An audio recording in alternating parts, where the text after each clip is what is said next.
Welcome to today's Seidokan Saturday. So the topic today is ukemi. Ukemi means the falling techniques in karate. Literally speaking, it means passive, non-resistant. And so the idea is that we're getting into the fall. So a couple of main concepts first. My goal here is not to demonstrate all of the possible break falls. There are loads of instructional videos you can look up. But I want to show a couple of things and explain why the falling is important. One of the worst things you can do when you're falling is overly resist the fall, because that tends to stiffen you up, which is where the concept of passive, the meaning of ukemi, comes in. When we're falling, we want to allow the fall to happen, sort of. Now, that's kind of a dichotomy, because I don't really want to go to the ground if I don't have to. In jiu-jitsu, where you're trying to win and pin your opponent, that's all fine and good. But in real life and in self-defense, I don't want to be on the ground. I want to put my opponent there, and if I end up there, I want to get up as quickly as possible. Because if I'm on the ground, whether I'm on top of the guy in a mount or a guard, or whether I'm below the guy, they might have a friend with a baseball bat. The most dangerous person in that situation is going to be the guy's wife, backing him up and coming and kicking me in the head with her high heel, stiletto, whatever. I don't want to be there. I want to be up here. But in the event that we are falling and we realize there's no way to salvage that situation and stay up, then we want to become passive. In philosophy, there's a thing called the existential fall, which is I'm at the edge of a cliff and I'm about to go over, and if I just drop my knees, my center of gravity lowers and it automatically pulls me away from the cliff, whether I'm facing toward or away from it. If I'm and I'm here and resisting and I just drop, I can allow my center of gravity to then not be taken over. But as long as I'm fighting and stiff and my center of gravity is high, it makes me easy to topple. That's one of the things in judo you try to do, is when you're with your opponent, you want to try and get them up so I can get in underneath them in order to create the throw. And my center of gravity is below them, where I can create that fulcrum point for them to topple over. So all of those concepts kind of come into play. Break falls, then, are number one, allowing myself to go to the ground. Allowing my center of gravity to drop so that I can then take control of what's going to happen rather than fighting. The second thing is that I don't want to hit corners. My body has all sorts of corners and edges. If I fall, even if I allow myself to fall, but then I catch myself with my hand here, that's a prescription for a broken collarbone, dislocated shoulder, sprained or broken wrist. Those are not good things. I also have created a corner right here. And if you've ever landed right here, flat, you know that's not really where you want to be. So it's important that we, number one, round off those corners.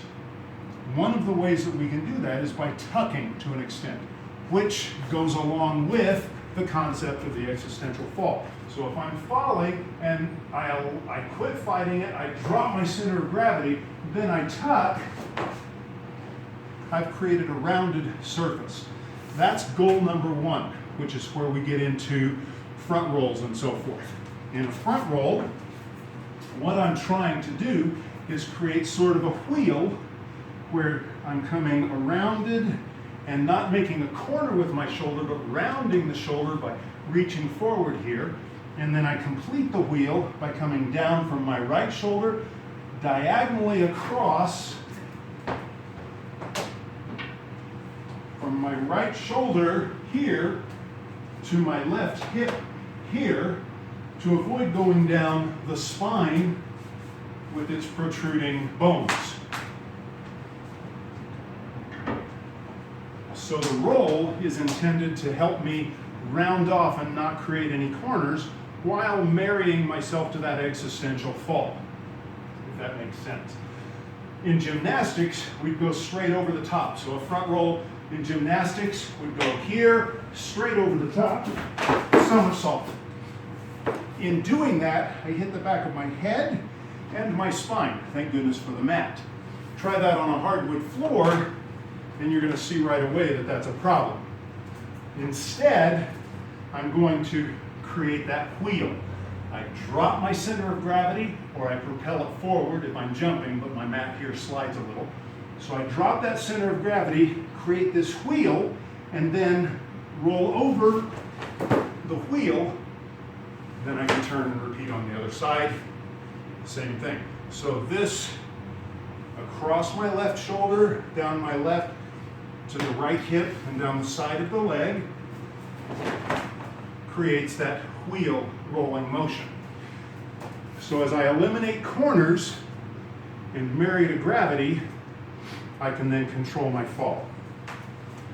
The last element, and the one that you'll see in most break falls, is called the slap down, where I slap the mat.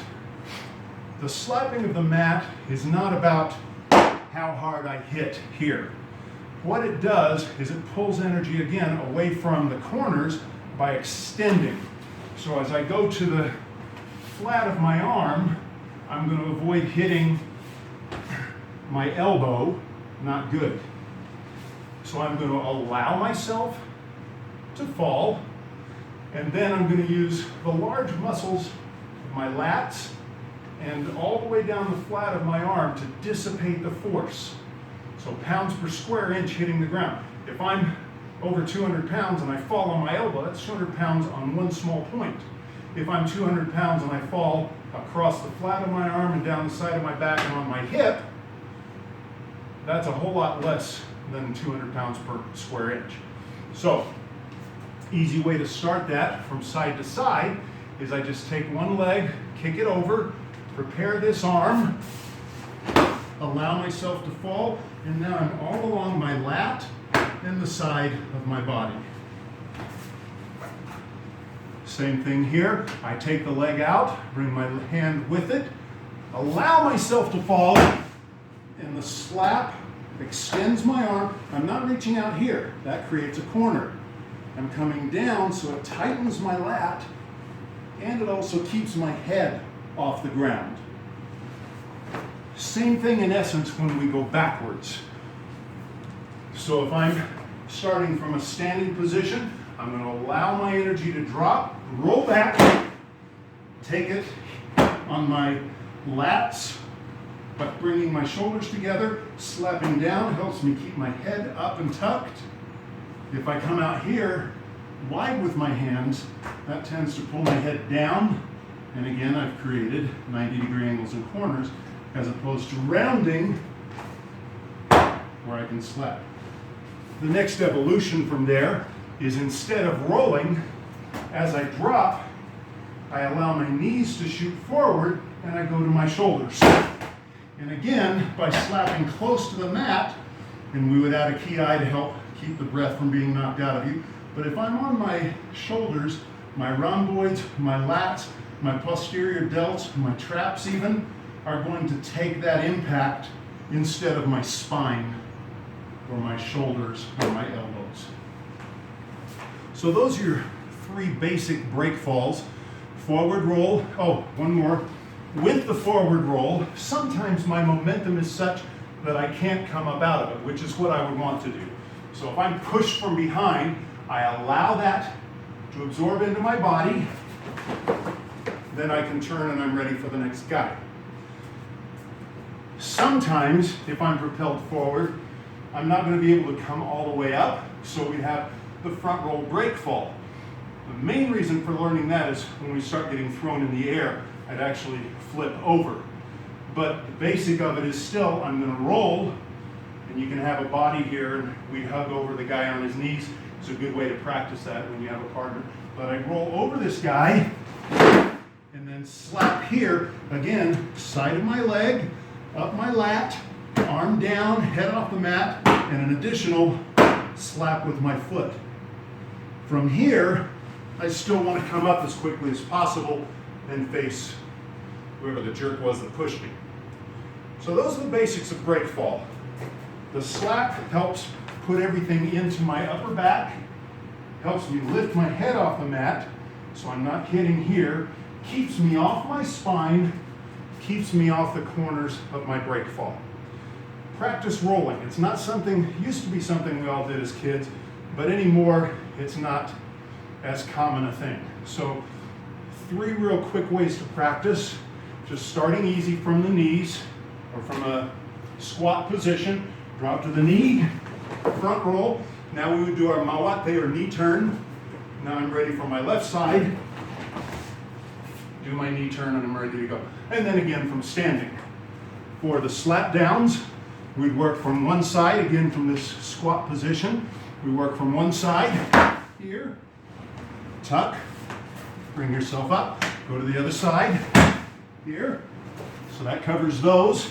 We can incorporate the slap down into the front roll. And then the last one is a rollback slap down, which can take me into a back roll.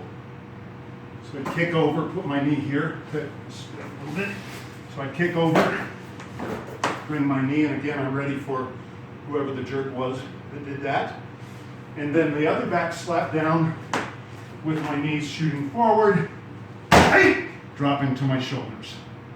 Those are your principal break falls, or ukemi, passive, accept. Allow the ground to be your friend, spread out the force, avoid the corners, and create rounded circles. That's what we're attempting to do. Again, there are all sorts of instructional videos you can look up.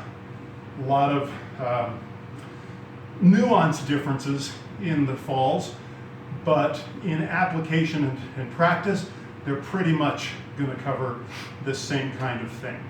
Practice, practice, practice, and when you can do them from squat and kneeling, start standing, then go into jumping, and you can pretty much assure that you'll fall safely and in control of your own body instead of the guy who threw you being in control.